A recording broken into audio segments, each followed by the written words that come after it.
sure there's no cracks, abrasions, everything's fastened correctly.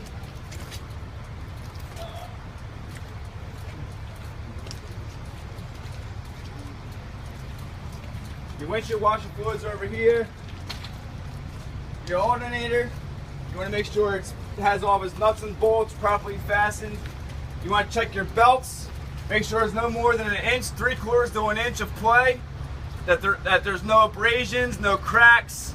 They're all properly. Let me stop you right there. On Friday, real quick, the belt situation. We had one that frayed out on the job. Could have been avoided if we looked at it in the morning. All right, you're good.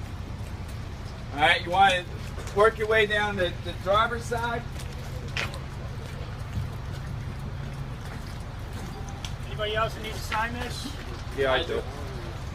Make sure your mirrors are intact. Make sure your door opens correctly and closes correctly. You want to make sure that you have a fire hydrant that is fully charged in the vehicle.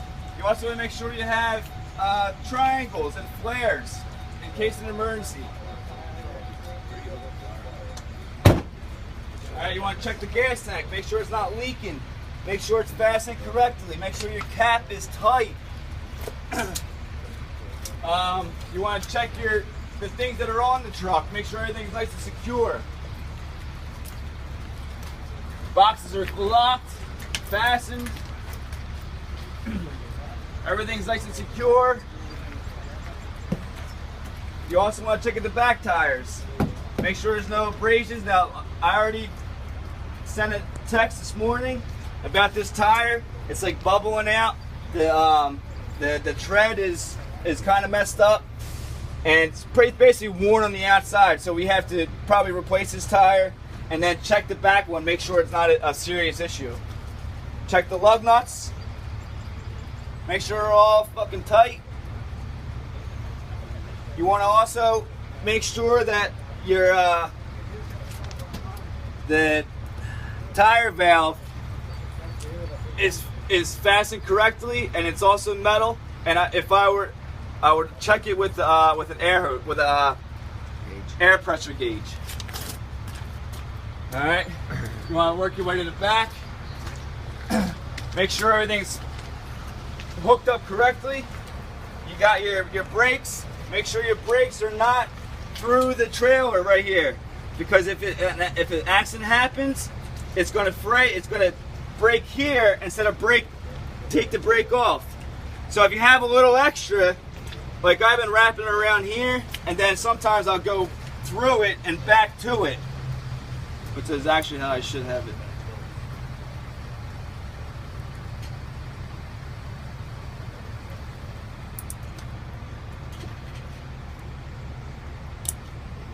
All right. Huh? Maybe you trim this, everything. It's upside this. You see it's too much small. Maybe you trim this, everything upside. Oh good. That was more big. When you turn, it'll pull out. Yeah. Everything trim this, everything upside. Rich, you can just choke it to itself, not to the actual loop, so it slides. I know what you're saying. Just find a good way that you're not tying it into a knot, so it floats a little bit and doesn't scrape on the ground. Anyway. All right, you want to make sure your chains are hooked, your hitch is fastened, and the pin is through it. Make sure your lights are properly fastened inside there. Now, you also want to look at the back, make sure the lights are working correctly.